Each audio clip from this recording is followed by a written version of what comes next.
ملک عبدالمصطفیٰ سیدی صاحب بارگاہ رسالت اللہ دے وچ نظرانہ عقیدت پیش کریں گزارش کریں جگر گوشہ غزالی زمان راضی دورہ حبیب اہل سنت سیدی و مرشدی حضور سیدی سید حامد سید شاہ صاحب قاضی دامت برکاتہم عالیہ دی بارگاہ دے اور حضور آپ دی عزیر آئی واسطے شیر یہ ہے مجلس شہ عاشقہ کوئی نک دے جاں ہو تو لے کے آ یہاں چشم تر کا رواج ہے دل خون چکاں ہو تو لے کے آ یہ فضا ہے عنبر عود کی یہ محل ہے ورد درود کا یہ نماز عشق کا وقت ہے کوئی خوش ازاں ہو تو لے کے آ اور نہ انیس ہوں نہ دبیر ہوں میں نصیر صرف نصیر ہوں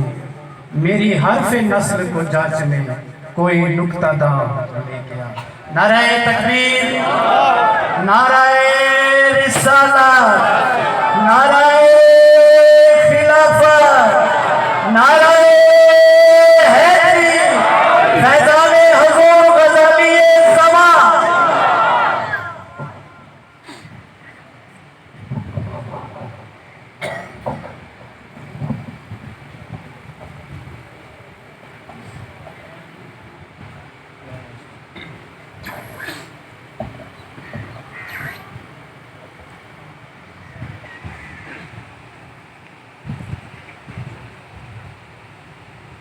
نحمده ونصلي ونسلم على رسوله الكريم أما بعد فأعوذ بالله من الشيطان الرجيم بسم الله الرحمن الرحيم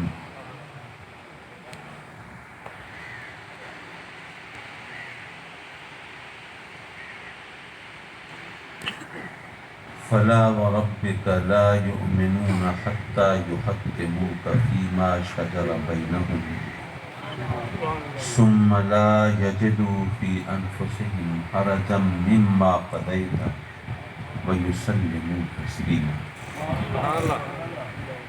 صدق الله مولانا العلي العظيم وصدق رسوله النبي الأمين ونحن على ذلك لمن الشاہدین والشاکرین والحمد للہ رب العالمین۔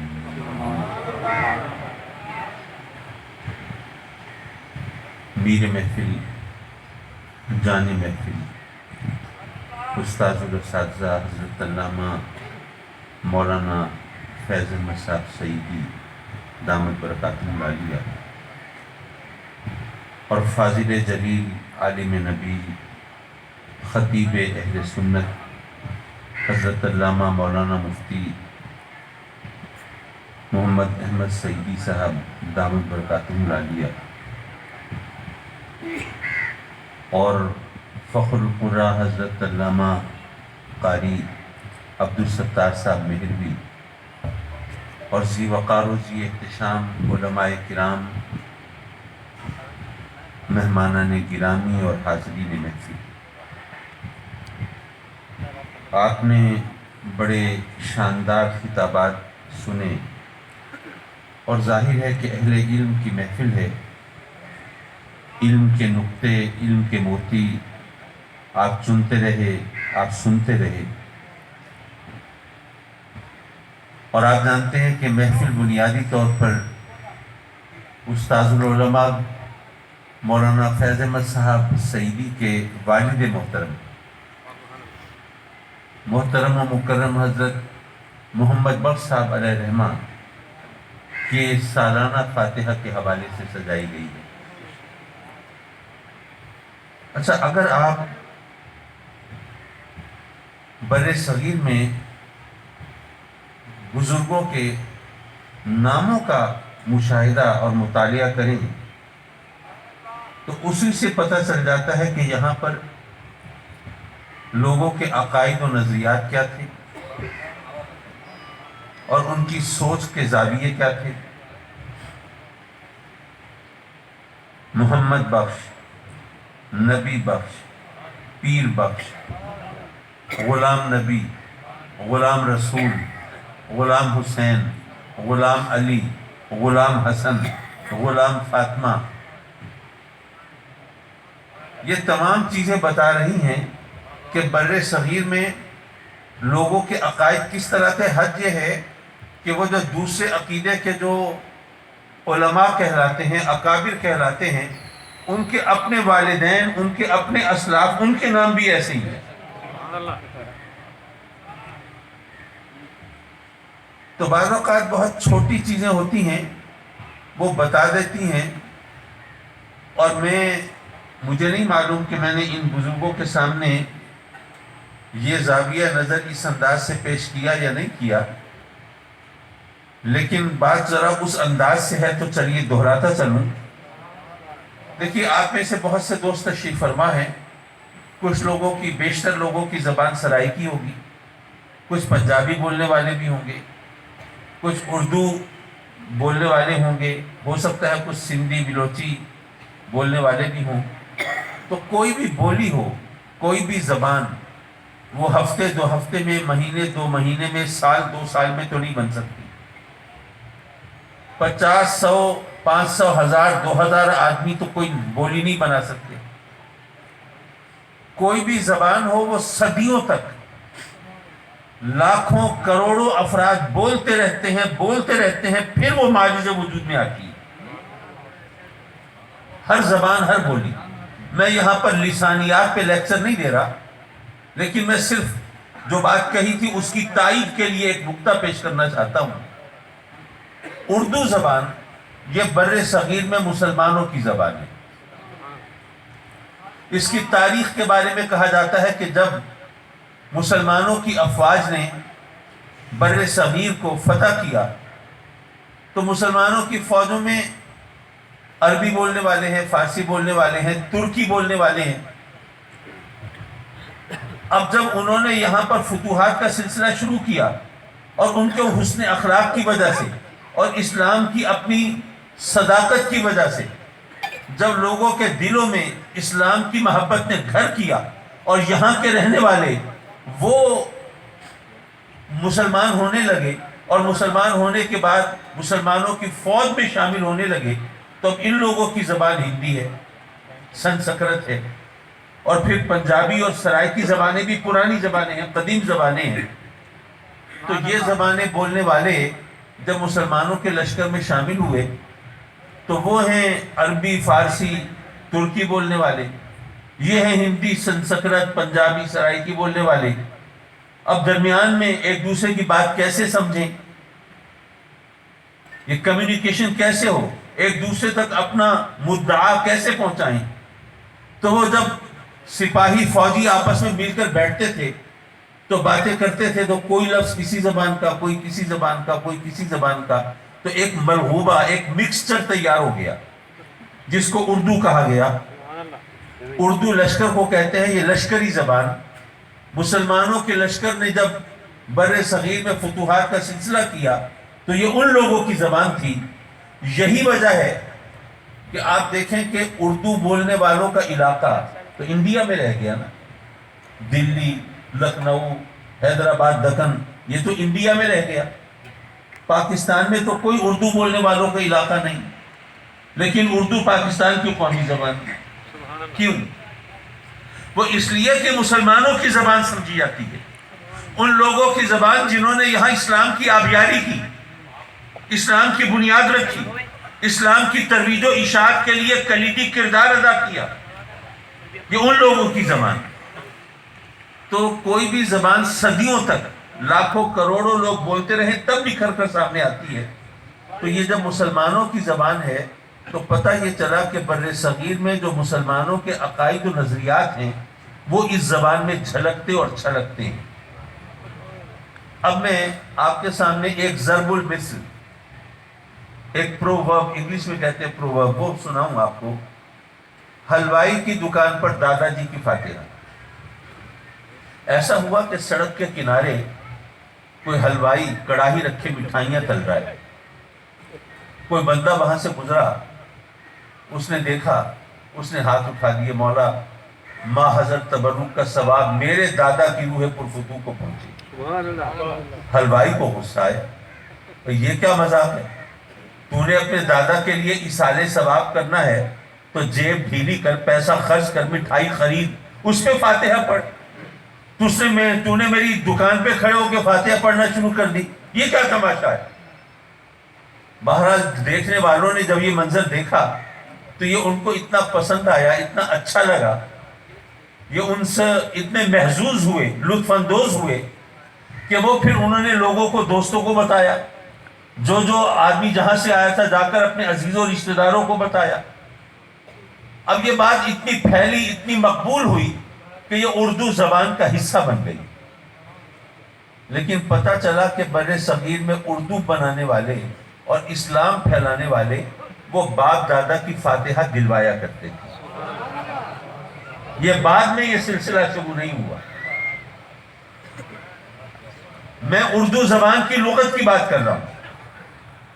دراصل یہ بات اس لیے بھی کر دیتا ہوں میں کہ ہم میں سے بہت سے جو عام لوگ ہوتے ہیں وہ کہتے ہیں یار ہمیں تو سمجھ نہیں آتا ہے، مولوی لوگ یہ بھی قرآن پڑھتے ہیں وہ بھی قرآن پڑھتے ہیں، یہ بھی حدیثیں پڑھتے ہیں وہ بھی حدیثیں پڑھتے ہیں، یہ کچھ اور بات بتاتے ہیں وہ کچھ اور بات بتاتے ہیں، اب ہم کریں تو کیا کریں، ہمارے تو پلے نہیں پڑتا۔ میں نے کہا چلو قرآن حدیث وہ عربی میں ہے، اردو تو آپ کو آتی ہے نا، تو اس میں آپ خود فیصلہ کر لیں گے۔ اسی طرح لغت کی بات ہے، اردو زبان کی ایک اور ضرب المثل ہے۔ میں کسی قوم کو برا نہیں کہہ رہا، میں لغت کی بات کر رہا ہوں۔ جاٹ مرے تب جانو جب تیجا ہو جائے۔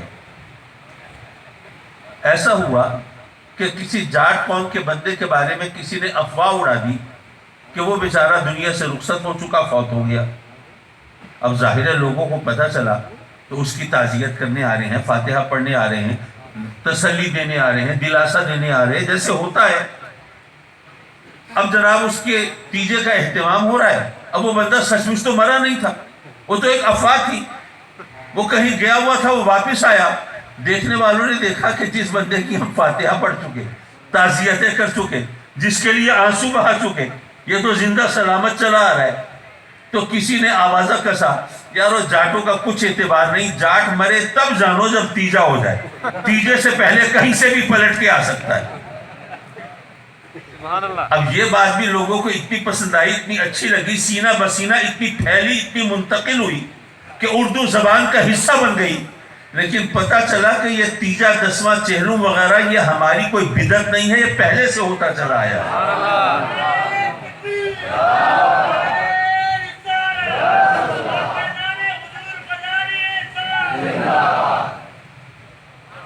جن لوگوں نے بر صغیر میں اسلام کی ترویج و اشاعت کی ہے، یہاں پر اسلام پھیلایا ہے، اسلام کی بنیاد رکھی ہے، وہ بھی تیجا کرایا کرتے تھے، اسی لیے تو اردو زبان کا حصہ ہے۔ اور پھر ایک اور وہ ضرب المثل آپ کے سامنے بیان کر دوں، اس پر مجھے کچھ تبصرہ کرنے کی ضرورت نہیں۔ مر گئے مردود، نہ فاتحہ نہ درود۔ اردو لغت کا حصہ ہے کہ نہیں؟ تو پتہ چلا کہ اردو بنانے والوں کے عقائد کیا تھے، بر صغیر میں اسلام کی بنیاد رکھنے والوں کے نظریات کیا تھے، یہ پتہ چلا نا۔ حضرات محترم، والدین کی جو عظمت اسلام نے بیان کی ہے، میں اس پس منظر میں چند باتیں عرض کر کے اپنی گفتگو کو لپیٹنا چاہوں گا۔ دیکھیے قرآن مجید میں جہاں رب کائنات والدین کے ساتھ حسن سلوک کا حکم دیتا ہے، ان کی خدمت کا حکم دیتا ہے، فرماتا ہے والدین کے ساتھ احسان کرو، حسن سلوک کرو، ان کی خدمت کرو، ان کو اف تک نہ کہو، تو ساتھ ہی اپنی عبادت کا حکم بھی دیتا ہے۔ والدین کی خدمت کرو، اللہ کی عبادت کرو، والدین کو اف تک نہ کہو، اللہ کی عبادت کرو، اس کے ساتھ کسی کو شریک بھی نہ ٹھہراؤ۔ آخر والدین کی خدمت اور اللہ کی عبادت، ان دونوں کا تذکرہ اکٹھا کرنے میں حکمت کیا ہے؟ ان کا ذکر ساتھ ساتھ کیوں آیا ہے؟ کوئی وجہ تو ہوگی نا۔ دیکھیے بات یہ ہے کہ انسان کی ایک کمزوری ہے، بشری تقاضا ہے اس کا کہ اس کا جتنا یقین آنکھوں دیکھی بات پہ ہوتا ہے اتنا کانوں سنی بات پہ نہیں ہوتا. یہ یقین کے درجے ہوتے ہیں نا انسان کے. جو آنکھوں سے دیکھ لیتے ہیں اس پر یقین زیادہ ہوتا ہے. وہ آپ نے وہ حکایت سنی ہوگی، بہت زیادہ مشہور ہوئی بہلول دانا کی اور ہارون رشید کی، کہ ہارون رشید اپنی چہیتی ملکہ بیوی زبیدہ کے ساتھ صبح کی سیر کے لیے نکلا ہے.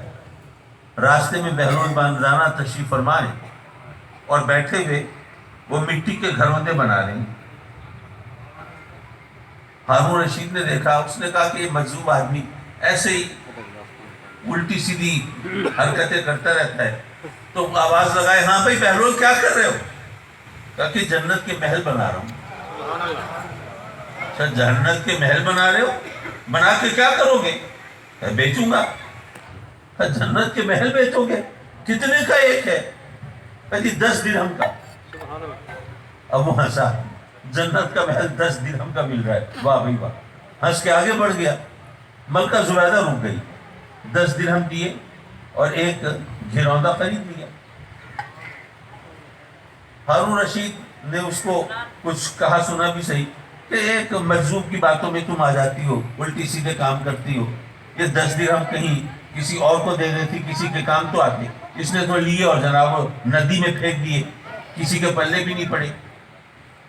ملکہ زبیدہ نے کہا کہ 10 درہم کیا فرق پڑتا ہے آپ کے خزانے میں، آپ چھوڑیے، آپ بس میرا جان کا صدقہ سمجھ لیجیے، چھوڑیے جانے دیجیے. خیر اب وہ دن گزر گیا، رات کو واپس آئے. ہارون رشید صاحب اب خوابگاہ میں محو خواب ہیں، سو رہے ہیں. رات کو خواب میں دیکھتے ہیں کہ جنت کی سیر کر رہے ہیں. شاندار عظیم الشان محلات بنے ہیں. ایک محل کے اوپر قصر زبیدہ لکھا ہوا ہے. اس محل کے دربان سے پوچھتے ہیں کس کا محل ہے؟ تمہاری بیوی ملکہ زبیدہ کا محل. کہا اچھا. بڑا خوش ہوتا ہے، اندر جانے لگتا ہے. اس کو روک دیا جاتا ہے، میاں کہاں منہ اٹھائے چلے جا رہے ہو؟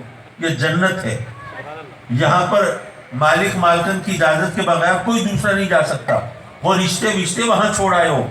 یہاں پہ حق جتانے والا کوئی ہوگا کام تو پھر اس سے حق جتایا جائے گا، ایسے نہیں.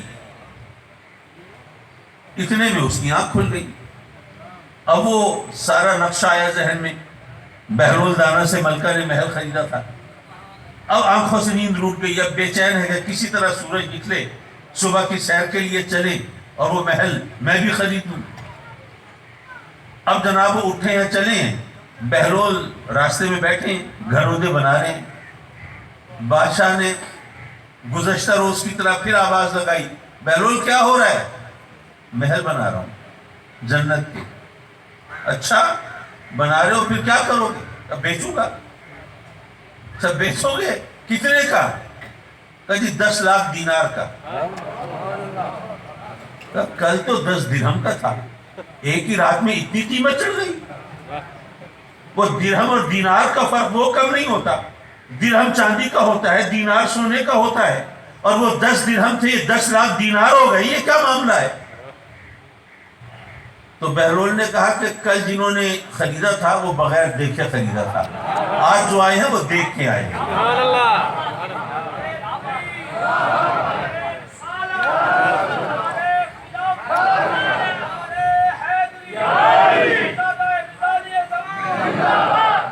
معاف کیجئے، میں عرض کر رہا تھا کہ آنکھوں دیکھی بات اور ہوتی ہے، کانوں سنی بات اور ہوتی ہے.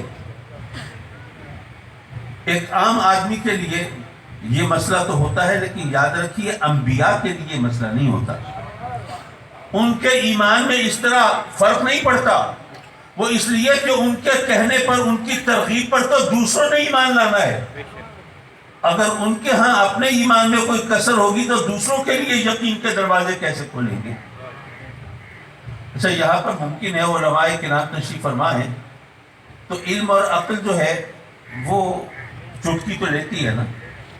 تو ممکن ہے کسی کے ذہن میں خلیص پیدا ہو گئی کہ اگر انبیاء کے علم میں یقین میں کوئی کسر نہیں ہوتی تو حضرت ابراہیم علیہ السلام نے کیوں عرض کی تھی رب کی بارگاہ میں، رب ارنی کیف تحیی الموتی، مولا کیسے مردوں کو زندہ فرمائے گا، ذرا دکھا دے. تو اگر ان کے یقین میں کوئی کمی نہیں تھی تو پھر کیوں کہا تھا؟ میں عرض کروں گا اس کا پہلا جواب تو خود قرآن نے دے دیا. اولم تم، اے ابراہیم کیا ایمان میں کسر ہے، کیا یقین میں کمی ہے؟ اللہ نے پوچھا حضرت ابراہیم سے. کیا اللہ کو نہیں پتا تھا کہ یقین اور ایمان میں کوئی کمی ہے کہ نہیں ہے؟ اللہ کو پتا تھا. پھر کیوں پوچھا؟ اپنے لیے نہیں پوچھا، تمہارے اور میرے لیے پوچھا. یہ واقعہ سن کے کوئی یہ نہ سمجھے کہ حضرت ابراہیم نے ایمان و یقین میں کمی کی وجہ سے یہ سوال کیا.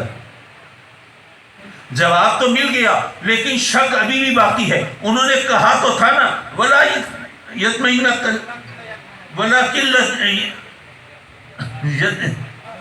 معاف کیجئے وہ زبان پر وہ اس وقت چڑھ نہیں رہا، لیکن اطمینان قلب کے لیے، ولکن لیطمئن قلبی، اطمینان قلب کے لیے میں چاہتا ہوں کہ مجھے دکھا دے.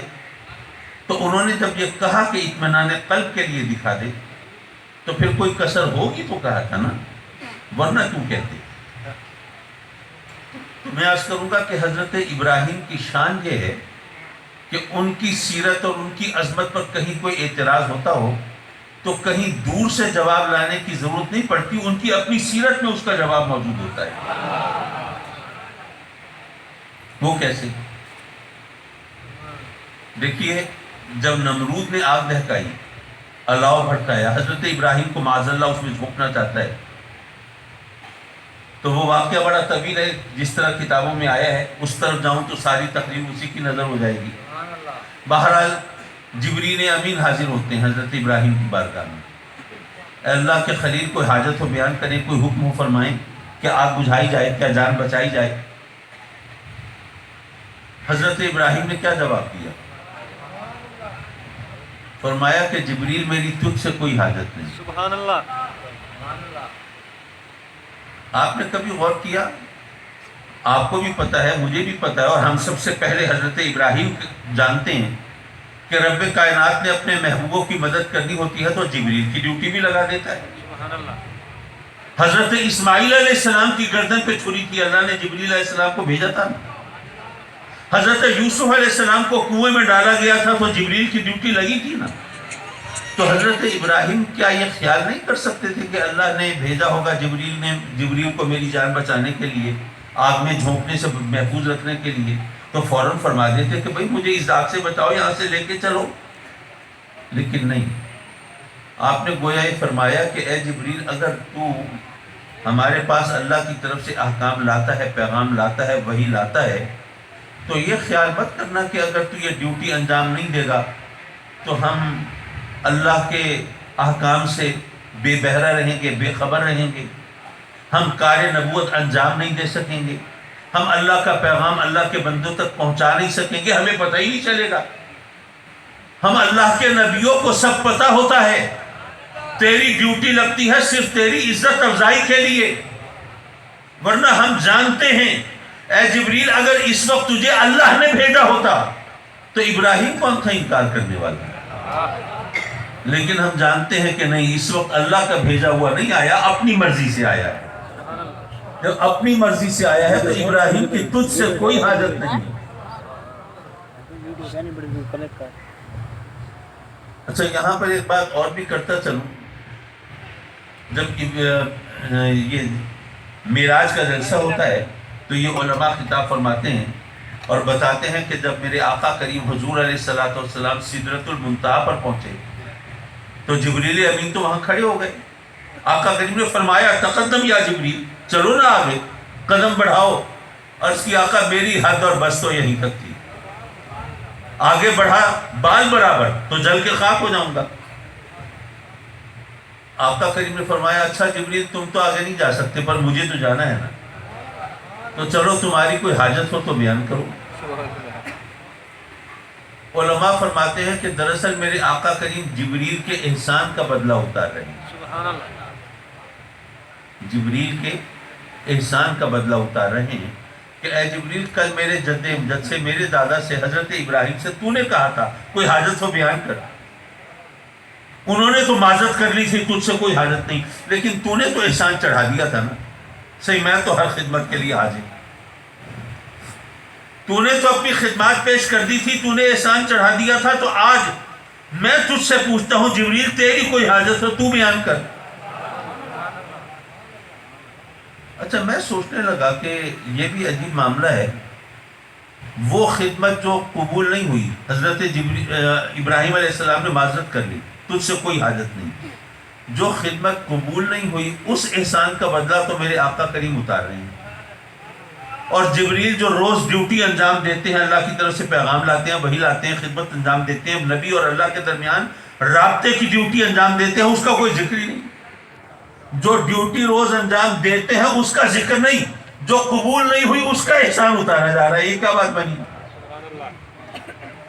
تو اسی کا جواب میں نے دیا کہ حضرت ابراہیم علیہ السلام نے بتا دیا کہ اے جبریل یہ ہم پر احسان نہیں ہوتا جو اللہ کی طرف سے احکام لاتا ہے، یہ ہم پر احسان نہیں ہوتا، ہم نبیوں کو پتہ ہوتا ہے، تیری ڈیوٹی تو صرف تیری عزت افزائی کے لیے لگتی ہے۔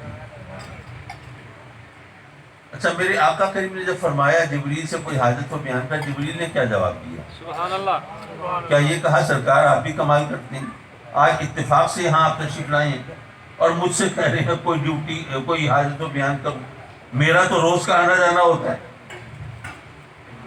کیا جبریل نے یہ کہا کہ سرکار میری کیا حاجت ہونی ہے؟ مجھے اللہ تعالیٰ نے نوری مخلوق کا سردار بنایا، فرشتوں کا امام بنایا، بیت المعمور کا خطیب بنایا، میری کیا حاجت ہوگی؟ مجھے کوئی صحت تو نہیں چاہیے، بیمار شمار تو رہتا نہیں میں، مجھے کوئی زمین کی الاٹمنٹ کا بھی کوئی ہوکا نہیں ہے کہ میں کوئی فائل بنا کے پیش کروں، مجھے کوئی الیکشن میں جیتنے کا بھی کوئی شوق نہیں ہے کہ اس کے لیے کوئی پلاننگ کروں، مجھے کوئی شہرت کا چسکا بھی نہیں ہے کہ ٹی وی چینلز کے حوالے سے کوئی درخواست پیش کروں، مجھے کیا چاہیے؟ مجھے تو کچھ نہیں چاہیے۔ کیا جبریل نے یہ کہا؟ عرض کی آقا میری ایک حاجت ہے۔ کیا ہے؟ آقا میری حاجت یہ ہے کہ کل جب قیامت کا دن ہو، محشر برپا ہو، نفسی نفسی کا عالم ہو، ہر ایک کو اپنی پڑی ہو، ماں کو بچوں کی خبر نہ ہو، اور اس وقت ہر ایک کو پل صراط سے گزرنا ہو، تو آقا جب آپ کی امت پل صراط سے گزرنے لگے تو مجھے اللہ سے اجازت دلوا دیجئے کہ میں پل پہ اپنے پر بچھا دوں کہ آپ کی امت سہولت و آرام سے گزرے۔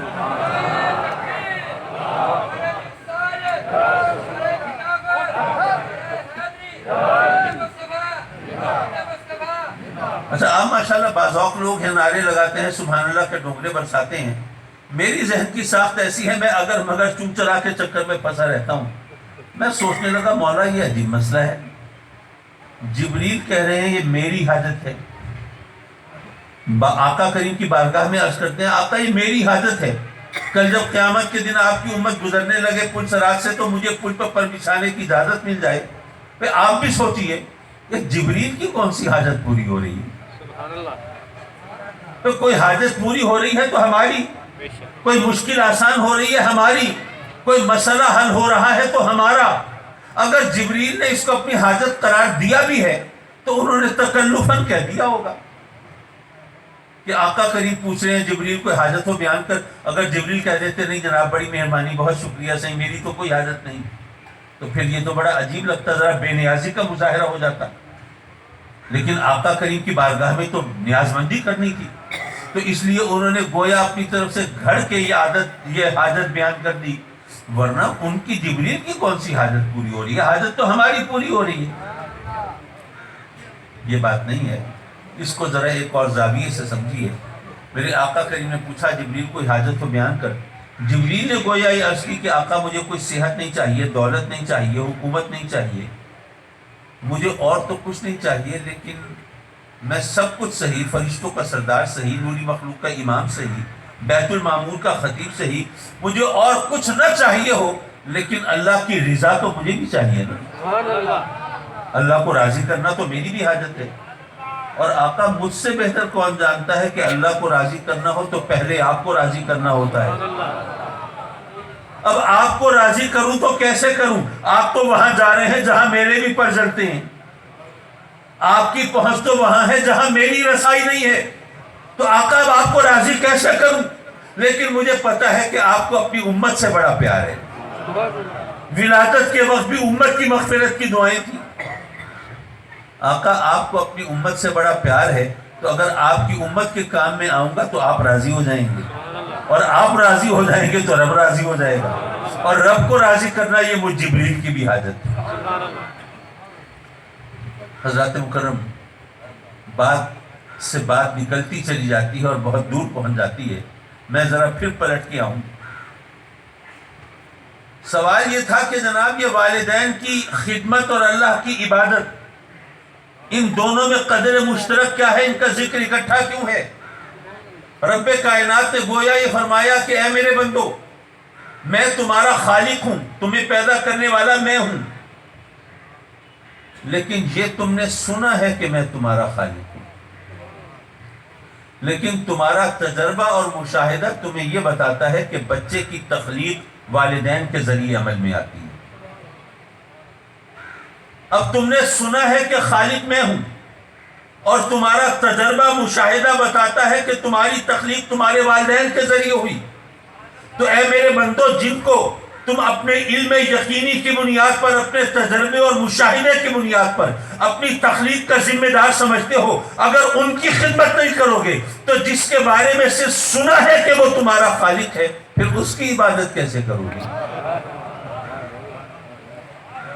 اور اسی بات کو ایک اور زاویے سے بھی سوچ سکتے ہیں۔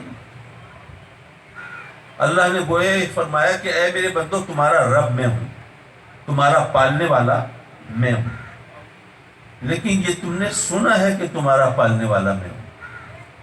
حقیقت تو یہی ہے، تمہیں پروان چڑھانے کے لیے، تمہارے وجود کی بقا کے لیے، تمہاری زندگی کے لیے، تمہاری نشو و نما کے لیے جو کچھ چاہیے وہ میں نے تخلیق فرمایا ہے نا۔ تمہیں ٹھہرنے کے لیے زمین چاہیے تھی، زمین پہلے بچھا دی ہے۔ تمہیں سانس لینے کے لیے ہوا چاہیے تھی، ہوا پہلے تخلیق فرما دی ہے۔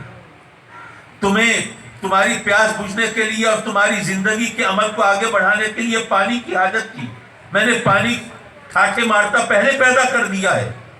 تمہاری تمام ضرورتیں میں نے پیدا کی ہیں، حقیقتاً تو تمہارا پالنے والا میں ہوں، لیکن تم نے اپنی آنکھوں سے یہ دیکھا ہے کہ تمہاری پرورش تمہارے والدین کرتے ہیں۔ تمہاری ماں ہے، خود بھوکی رہ کے تمہیں تمہارا پیٹ بھرنے کا سامان کرتی ہے، خود بے آرام رہ کے تمہیں اپنی باہوں کا جھولا جھلا کے آرام پہنچاتی ہے، خود سردیوں کی ٹھنڈی طویل راتوں میں گیلے ٹھنڈے بستر پر لیٹ کر تمہیں اپنی آغوش کی حرارت پہنچاتی ہے۔ تمہارا باپ ہے، تمہارے پیٹ پالنے کے لیے، تمہاری ضرورتیں پوری کرنے کے لیے کوڈھو کا بیل بنا ہوتا ہے، کبھی محنت کرتا ہے، مزدوری کرتا ہے، کبھی ملازمت کرتا ہے، بھاگ دوڑ کرتا ہے، کوشش و کاوش کرتا ہے، زمانے کے سرد و گرم کو سہتا ہے، جھڑکیاں بھی سنتا ہے، مشکلات کا سامنا کرتا ہے۔ کیوں؟ اس لیے کہ اس نے تمہاری ضرورتیں پوری کرنی ہیں، تمہارے لیے زندگی آسان بنانی ہے، تو اس کے لیے وہ سب دعا کرتا ہے۔ تو تم نے سنا یہ ہے کہ تمہارا رب میں ہوں، اور دیکھا یہ ہے کہ تمہاری پرورش کے لیے دکھ تمہارے والدین اٹھاتے ہیں، تو جن کو تم اپنی آنکھوں سے اپنی پرورش کے لیے، پالنے کے لیے دکھ اٹھاتا دیکھتے ہو، اگر ان کی خدمت نہیں کرو گے تو جس کے بارے میں صرف سنا ہے کہ وہ تمہارا رب ہے، پھر اس کی عبادت کیسے کرو گے؟ حضرات مکرم، پھر اسی طرح یہ بھی دیکھیے کہ قرآن مجید میں رب کائنات نے فرمایا کہ مشرکوں کے جھوٹے خداؤں کو برا نہ کہو۔ کیوں نہ کہو؟ ہم تو سمجھتے ہیں کہ نہیں، یہ ہماری ڈیوٹی ہے، ہم جناب وہ ان کی ایسی کی تیسی کریں اور بھڑاس نکالیں، لیکن قرآن کہتا ہے کہ نہیں، اگر تم ان کے جھوٹے خداؤں کو برا کہو گے تو وہ پلٹ کر تمہارے سچے خدا کو برا کریں گے، تو تم وہ ماحول، وہ موقع ان کو کیوں دیتے ہو کہ وہ تمہارے سچے خدا کی شان میں گستاخی کریں، ان کو برا بنا کہیں؟ اس لیے تم ان کے جھوٹے خداؤں کو برا نہ کہو، تم تبلیغ کرو، تم اپنے عمل کے ذریعے اپنے دین کی صداقت کو اجاگر کرو، لیکن اس طرح گالیاں نہ دو، ان کے جھوٹے خداؤں کو برا نہ کہو۔ اب یہ قرآن کا انداز استدلال ہے. اب حدیث کی طرف آ جائیے. میرے آقا کریم فرماتے ہیں صحابہ کرام سے, اے میرے صحابیوں اپنے والدین کو گالی مت دو. صحابی حیران پریشان, سرکار کوئی اپنے والدین کو گالی کیسے دے سکتا ہے؟ آقا کریم فرماتے ہیں کہ اگر تم دوسروں کے والدین کو گالی دو گے تو وہ جواباً تمہارے والدین کو گالی دیں گے. تو تم دوسروں کے والدین کو گالی مت دو تاکہ تمہارے والدین کو گالی نہ پڑے. اب ذرا دیکھیے جو انداز استدلال قرآن میں رب کائنات کے بارے میں ہے, وہی آقا کریم نے والدین کے بارے میں اختیار فرمایا. تو پتہ چلتا ہے نا کہ اسلام کی نظر میں والدین کی عظمت کیا ہے. اور پھر ذرا آپ یہ بھی جانتے ہیں کہ قرآن مجید میں رب کائنات نے فرمایا کہ اللہ کے لیے کوئی مثال مت لاؤ. وہ اس لیے کہ تم سمجھانے کے لیے مثال دو گے اپنی عقل کے مطابق, اپنے تجربے کے مطابق, اور وہ جو ہے وہ تمہاری عقل سے, ہوش و حواس سے, تمہارے تجربے مشاہدے سے بالا کرے. تو تم جو بھی مثال دو گے وہ اس کی شان کے لائق نہیں ہوگی. اس لیے اس کے لیے مثالیں مت لایا کرو. یہ قرآن میں رب کائنات نے حکم دیا. لیکن جب ہماری کم فہمی کی وجہ سے, ہماری کج عقلی کی وجہ سے ہمیں سمجھانے کے لیے ضروری ہوا مثال دینا, تو آقا کریم نے کیا فرمایا؟ فرمایا کہ وہ جو رب ہے وہ ماں کی نسبت 70 گنا زیادہ تم سے محبت فرماتا ہے. مثال دی تو ماں کی دی ہے. تو پتہ چلتا ہے کہ ماں کی, والدین کی یہ اسلام نے کیا حیثیت متعین کی ہے. تو حضرات مکرم, یہ محترم و مکرم محمد بخش صاحب خوش نصیب تو ان کو ایسی اولاد ملی کہ جو ان کے لیے ایصال ثواب کی محفل سجاتی ہے اور اس طرح لوگوں کو بلا کے ان کے درجات کی بلندی کا سامان پیدا کرتی ہے. تو ہم بھی دعا کرتے ہیں کہ مولا اپنے کرم سے, دنیا سے رخصت تو ہمیں بھی ہونا ہے نا, کون ہے جو نہیں جائے گا؟ ہر ایک کو جانا ہے.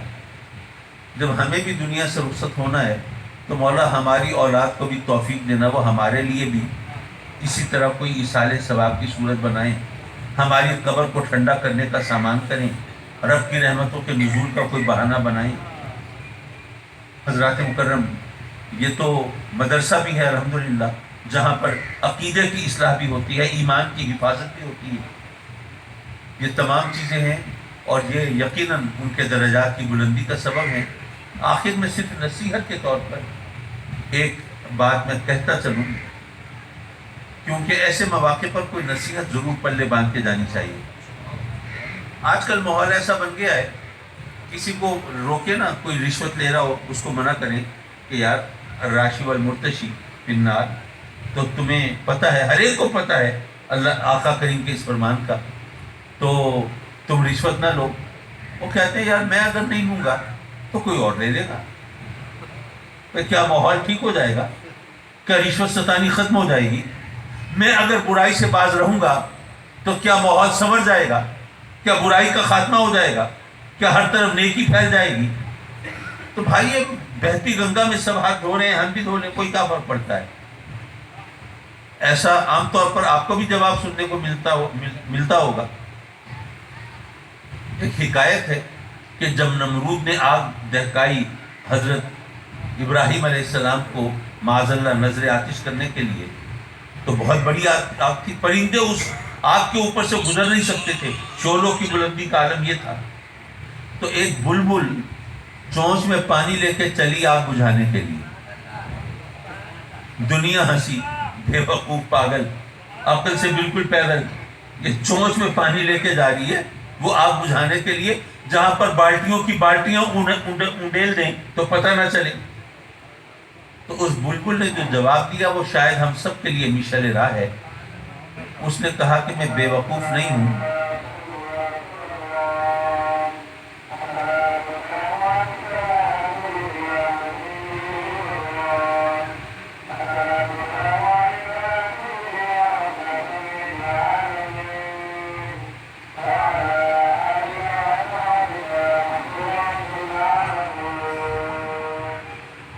اس نے کہا کہ میں پاگل نہیں ہوں, بے وقوف نہیں ہوں, مجھے پتہ ہے کہ یہ پانی یہ اس آگ کا کچھ نہیں بگاڑ سکتے.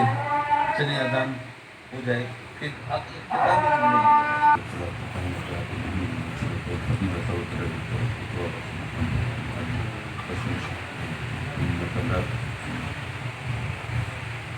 میں اپنی گفتگو کے آخری جملے دہرا رہا ہوں صرف. تو بلبل نے کہا کہ میں کوئی پاگل بے وقوف نہیں ہوں، مجھے پتہ ہے کہ چونچ میں جو پانی کے چند قطرے ہیں یہ اس آگ کا کچھ نہیں بگاڑ سکتے، یہ تو بھاپ بن کے اڑ جائیں گے.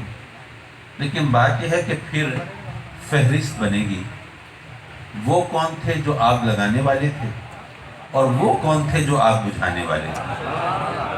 تو اس وقت پھر میرا نام آگ لگانے والوں میں نہیں، آگ بجھانے والوں میں ہوگا.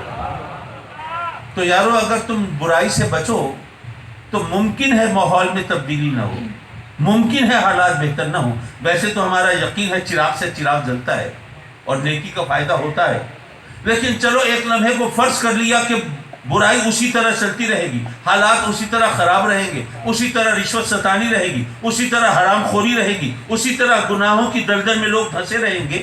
لیکن بہرحال فہرست تو بن رہی ہے نا. وہ کون ہے جو گناہوں کو پھیلانے والے ہیں اور وہ کون ہے جو نیکی کے چراغ جلانے والے ہیں. تو آپ کیا چاہتے ہیں؟ شاید ماحول پہ فرق نہ پڑے لیکن یارو تمہیں تو فرق پڑے گا نا.